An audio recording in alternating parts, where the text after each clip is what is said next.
Assalamualaikum warahmatullahi wabarakatuh. Selamat pagi Pak Felix dan juga teman-teman semuanya. Saya Nisa Kalfi dengan nomor induk mahasiswa 1211970.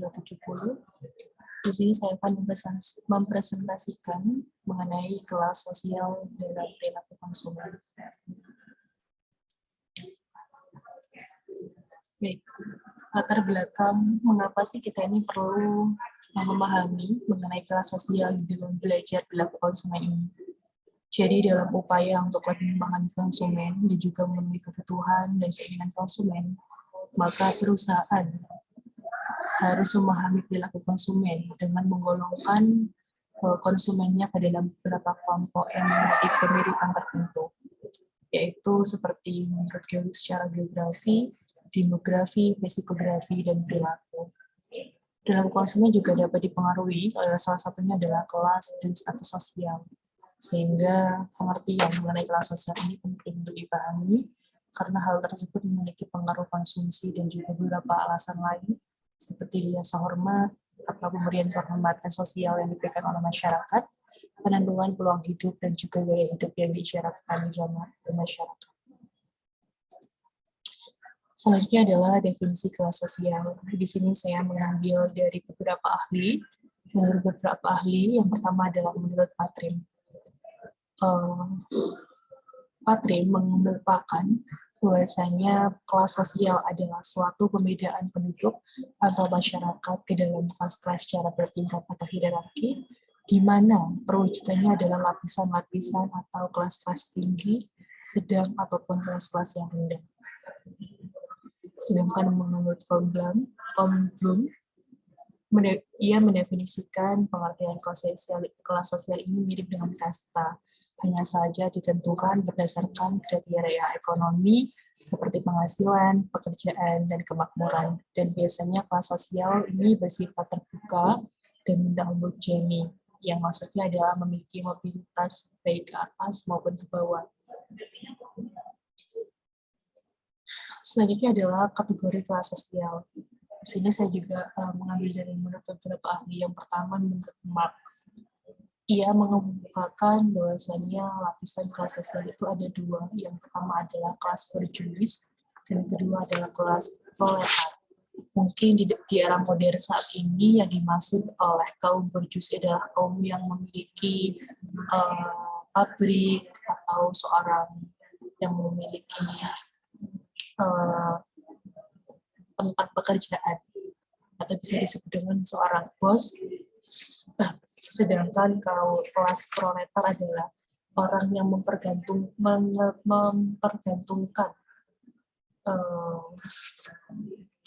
keuangannya terhadap kelas berjulis, atau biasanya kita sebut dengan kaum buruh. Lalu kedua adalah Posca. Dia membedakan kelas sosial ini menjadi dua. Yang pertama adalah kelas orang kaya dan juga orang miskin. Kaya dan miskin ini memiliki perbedaan di dalam tingkat taraf hidup dan perekonomian. Mungkin si kaya bisa dinilai dari mereka yang memiliki yang mempunyai bergelimbangan harta dan materi, sedangkan orang miskin mungkin disebut dengan orang yang memiliki hidup yang serba kekurangan dan kesulitan dalam mencukupi kehidupannya. Lalu selanjutnya adalah kelas sosial menurut ilmuwan sosial. Ia mengemukakan kelas sosial menjadi tiga kelas. Yang pertama adalah kelas atas. Kelas atas ini biasanya ditandai dengan adanya besarnya kekayaan, pengaruh positif atau pengaruh baik dalam masyarakat, berpenghasilan tinggi, dan juga tingkat pendidikan tinggi. Sedangkan kelas kedua adalah kelas menengah, biasanya ditandai oleh adanya kestabilan ekonomi yang baru dan didapatkan dengan kerja keras, lalu memiliki tingkat pendidikan yang tinggi, dan mempunyai perencanaan masa depan yang baik. Selanjutnya adalah kelas bawah. Biasanya kelas bawah ini ditempati oleh mereka yang menjadi buruh kasar, dan segi penghasilan pun relatif rendah, dan lebih berusaha memenuhi kebutuhan secara langsung atau saat ini daripada merencanakan kehidupan di masa mendatang. Dan biasanya kelas bawah ini memiliki atau menerima dana kesejahteraan dari masyarakat atau pemerintah. Oke, selanjutnya adalah kategori kelas sosial menurut seorang ilmuwan bernama Warner. Ia merinci kelas sosial ini menjadi 6 kelas. Yang pertama adalah kelas atas-atas. Biasanya kelas atas-atas ini ditandai oleh keluarga yang kaya sejak lama, atau biasa kita sebut dengan kaya sejak lahir. Gitu. Lalu yang kedua adalah kelas atas bawah. Biasanya kelas atas bawah ini diduduki oleh orang-orang yang memiliki keuangan yang stabil, yang baru stabil. Dan biasanya keluarga ini tidak lama berpengaruh di dalam masyarakatnya, jadi baru berpengaruh. Lalu ketiga adalah kelas menengah atas. Biasanya kelas ini mencakup kebanyakan pengusaha dan orang yang profesional yang berhasil, yang memiliki latar belakang keluarga yang cukup baik dan berpenghasilan yang cukup. Lalu yang keempat adalah kelas menengah bawah. Biasanya kelas menengah bawah ini diduduki oleh mereka para juru tulis, pegawai kantor, dan orang-orang semi profesional. Lalu yang kelima adalah kelas bawah atas. Biasanya diduduki oleh mereka pekerja tetap, ya, entah di pabrik atau di suatu perusahaan tertentu. Lalu selanjutnya adalah kelas bawah. Dan biasanya kelas ini diduduki oleh mereka yang memiliki status pekerjaan tidak tetap, atau seorang buruh musiman, atau bahkan sampai pengangguran. Oke. Selanjutnya adalah faktor-faktor yang mempengaruhi penentuan kelas sosial. Jadi di sini menurut Angel dan Blackwell dan Miniot pada tahun 1995, mereka mengemukakan pendapat Gilbert dan Cole yang menyebutkan bahwa ada 9 variabel yang menentukan status atau kelas sosial seseorang. Ke-9 variabel tersebut dibagi menjadi 3. Yang pertama adalah variabel ekonomi. Variabel ekonomi ini terdiri dari status pekerjaan, pendapatan, kekayaan, dan pendidikan. Nah, status pekerjaan. Mengapa sih status pekerjaan ini bisa menjadi penentu sebagai orang yang memiliki kelas sosial? Jadi, sebagai contoh, mungkin di daerah pedesaan, seorang guru akan dianggap memiliki status kedudukan yang tinggi karena penghargaan terhadap guru ini sangat baik di dalam suatu pedesaan karena sangat membutuhkan seorang guru.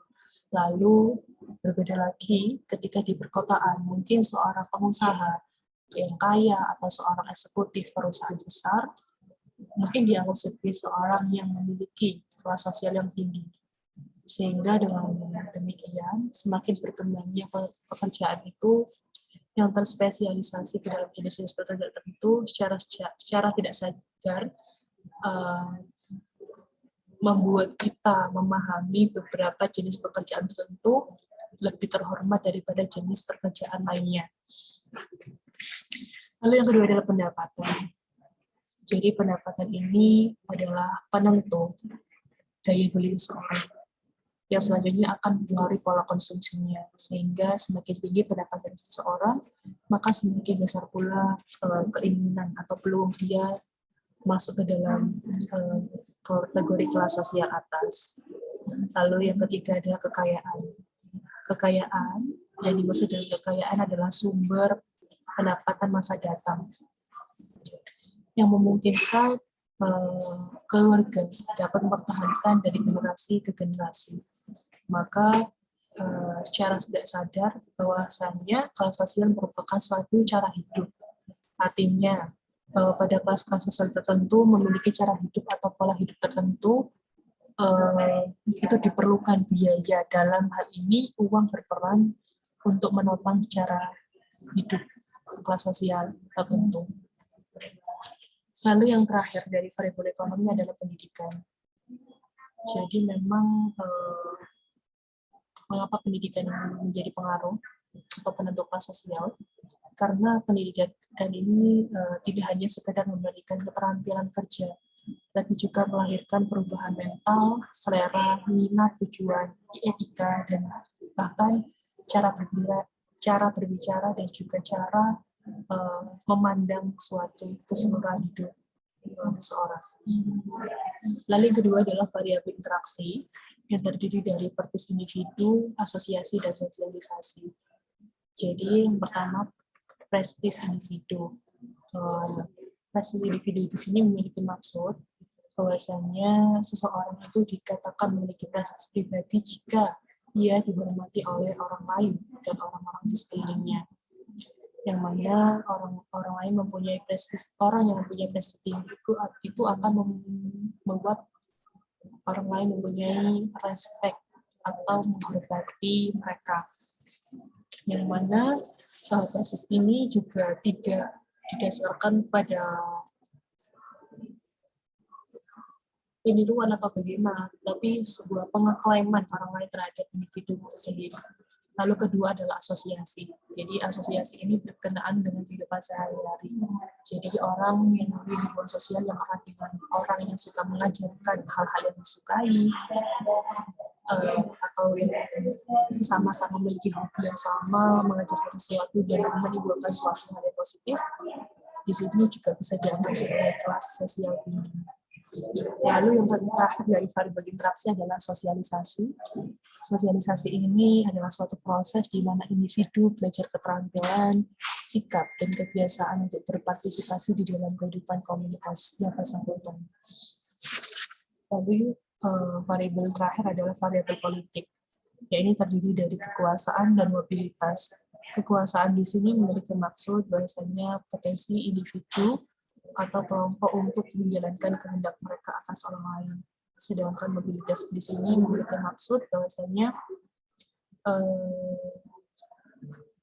mobilitas ini memiliki maksud berhubungan dengan istilahnya turun-menurun. Jadi suksesnya proses suatu masyarakat itu mewarisi posisi mereka atau mewarisi posisi kelas orang tua mereka, sehingga mobilitas mengacu pada proses pergerakan naik turun yang berhubungan dengan orang tua mereka. Lalu selanjutnya adalah pengukuran kelas sosial. Di sini memiliki 3 pengukuran. Yang pertama adalah pengukuran subjektif, lalu pengukuran reputasi, dan pengukuran objektif. Nah, pengukuran subjektif di sini memiliki maksud bahwasanya untuk mengukur kelas sosial dengan secara subjektif, maka para individu diminta untuk bersadar diri atas kedudukan kelas sosial mereka. Klasifikasi keanggotaan kelas sosial yang dihasilkan didasarkan pada persepsi partisipan terhadap dirinya atau citra diri partisipan. Sehingga kelas sosial dalam ukuran subjektif ini dianggap sebagai fenomena pribadi, yaitu fenomena yang menggambarkan rasa memiliki seseorang atau identifikasi dengan orang lain. Sehingga rasa keanggotaan kelompok sosial ini disebut dengan kesadaran sosial. Lalu yang kedua adalah reputasi. Jadi ukuran reputasi ini, pendekatan reputasi ini mengukur kelas sosial dengan cara memerlukan informasi mengenai masyarakat yang dipilih. Mungkin dapat dilakukan adanya suatu survei untuk membuat pertimbangan awal mengenai keanggotaan kelas sosial orang lain di dalam masyarakat. Lalu yang terakhir adalah ukuran objektif. Ukuran ini terdiri dari variabel demografis dan sosiografis yang dipilih individu yang sedang disurvei atau diteliti. Sehingga ukuran objektif kelas sosial terbagi menjadi 2 kategori pokok, yaitu indeks variabel dari orang lain maupun dari pribadi maupun orang lain, sehingga menimbulkan variabel gabungan. Selanjutnya adalah penerapan nilai sosial di dalam perilaku konsumen. Pemasaran pada sebuah pasar berdasarkan kelas sosial berbeda-beda sesuai dengan kelas sosial yang ingin dituju atau diinginkan. Bisa dilihat apabila ingin memasarkan suatu produk yang mempunyai kelas sosial yang tinggi, biasanya menggunakan iklan premium atau bisa dibilang lebih eksklusif karena dapat diketahui oleh orang-orang yang berada di kelas sosial atau memiliki kelas sosial yang tinggi. Mereka lebih memilih produk yang higienis, terbaru, bermerek, dan kualitas yang sangat bagus. Berbeda apabila pemasaran dilakukan oleh orang-orang yang berada pada kelas sosial terendah. Penggunaan iklan pun kurang digencarkan, dan biasanya malah lebih menggunakan promosi yang lebih kuat. Karena kelas sosial rendah lebih banyak mementingkan sebuah kuantitas suatu produk dengan harga yang murah. Jadi berbeda sekali pemasaran yang dilakukan perusahaan apabila melihat dari posisi kelas sosial yang ada. Oke, selanjutnya adalah penerapan kelas sosial dalam perilaku konsumen. Jadi pengaruh dari adanya kelas sosial terhadap perilaku konsumen begitu tampak dari pembelian akan kebutuhan sehari-hari. Sebagaimana seorang dalam membeli akan barang suatu sehari-hari yang primer ataupun hanya sebagai penghias, dalam kelas sosial begitu berbeda. Untuk kelas sosial dari status yang lebih tinggi mungkin akan membeli barang kebutuhan yang bermerek terkenal di tempatnya khusus dan memiliki harga yang cukup mahal. Sedangkan untuk kelas sosial dari status yang lebih rendah mungkin akan membeli produk kebutuhan yang sesuai dengan kemampuan dan di tempat yang biasa saja. Nah, contoh kasusnya adalah misal dalam kegiatan berobat. Dalam hal ini, memenuhi kebutuhan seperti kebutuhan akan kesehatan, setiap kelas sosial akan cenderung memiliki solusi untuk memenuhi kebutuhannya. Misalkan dalam kebutuhan akan kesehatan. Masyarakat yang keadaan ekonominya tergolong menengah ke bawah mungkin akan memilih jalur pengobatan alternatif seperti konari, atau ketika melahirkan akan berkunjung ke dukun beranak, atau ketika sakit yang berhubungan dengan tulang akan berkunjung ke sanggal putung. Sedangkan orang yang termasuk ke dalam ekonomi ke atas mungkin akan memilih cara pengobatan ke dokter, bahkan juga berobat ke luar negeri. Lalu selanjutnya adalah kegiatan berbelanja. Karena saat ini Ramadan, menjelang hari raya, mungkin di sebagian sebuah mal besar yang tergolong kalangan atas akan mengantri sepanjang mungkin bahkan 4 lantai mal untuk membeli sandal dan baju import yang meskipun sudah didiskon harganya dan masih berada di jutaan rupiah. Sedangkan di sisi lain, di kota Surabaya atau Jakarta, masyarakat dengan kalangan ekonomi sedang dengan adanya kenaikan BBM saat ini mungkin akan mengantri untuk membeli sembako, raskin, minyak tanah untuk mempersiapkan hari raya daripada mempersiapkan berhias. Jadi ia akan mementingkan kebutuhan primer dulu daripada kebutuhan sekunder. Lalu kesimpulan dari seluruhnya adalah pengaruh kelas sosial dan status sosial ini memiliki tujuan untuk menganalisis pengenalan kebutuhan, proses pencarian, kriteria evaluasi, dan pola pembelian dari berbagai kelas untuk mencocokkan produk dan komunikasi secara benar dan dengan kelas sosial yang aktual dan yang dicita-citakan. Untuk memahami perilaku konsumen, sebaiknya produsen mengetahui pula tentang kelas sosial agar mengetahui apa yang diinginkan oleh para konsumen. Kelas dan strata sosial dalam lingkungan masyarakat dipandang sebagai suatu jurang pembatas antar masyarakat. Ada banyak faktor yang mempengaruhi kelas sosial dalam masyarakat, seperti kekayaan, pendapatan, pekerjaan, pendidikan, asosiasi, sosialisasi tiap individu. Oleh karena itu, para pemasar dalam membuat iklan juga harus sesuai target yang dituju, sehingga iklan tidak salah sasaran dan perusahaan dapat mencapai tujuan. Baik, itu tadi adalah presentasi dari saya. Apabila ada kesalahan baik pengucapan maupun penyampaian materi, saya mohon maaf. Assalamualaikum warahmatullahi wabarakatuh.